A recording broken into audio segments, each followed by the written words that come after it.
সকাল সবাইকে জানাই গুড মর্নিং। তো বন্ধুরা, আপনাদের সামনে নিউ রেসিপি নিয়ে এসেছি। এটা দিয়েছি কারি পাত্তা আর হারি মরিচ, তারপর দিয়েছি এটা পেঁয়াজ।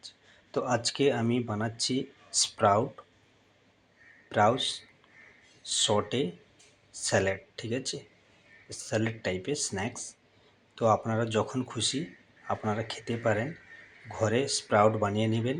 বানানোর পর আপনারা যখন খুশি আপনারা এইভাবে বানাতে পারেন। তাই স্প্রাউটটা সিদ্ধ করে নেবে, হালকা একটু লবণ দেবে আর হলুদ দেবে। সিদ্ধ করার পর আমি এর মধ্যে কারি পাত্তা দিয়েছি আর কাঁচা লঙ্কা দিয়েছি, পেঁয়াজ দিয়েছি, সটে করেছি। এবার এর মধ্যে লবণ দিয়েছি, হালকা একটু চাট মশলা দেব এবং এর যে গাজর দিচ্ছি, এটা গাজর কদ্দুকস করে নিয়েছি, গাজর দিয়েছি, ক্ষীরা দিয়েছি, এবার এমনি বিটরুটে দেবো।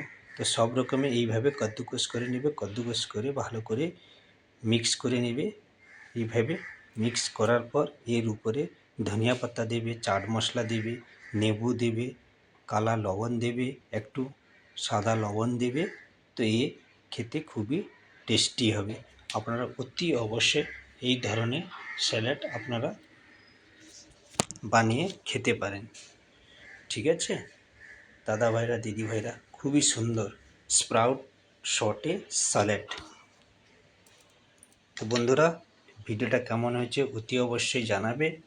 আর খেতে মোটেই খেতে ভুলবে না। আপনারা অতি অবশ্যই বাড়িতে বানাবে আর বানিয়ে খাবেন। খুবই সুন্দর টেস্টি খাবার। তো আপনারা সবাই ভালো থাকবেন বন্ধুরা। তো নেক্সট ভিডিও আপনাদের সামনে নিয়ে আসবো। অতি অবশ্যই আরও কিছু ভালো সব রকমের ভিডিও হওয়া দরকার। কখনো রান্না, কখনো খাবার, কখনো ভালো মন্দ। তো সবারই মন জয় করা দরকার। তো সবাই ভালো থাকবেন। নেক্সট ভিডিওতে দেখা হবে। Bye bye.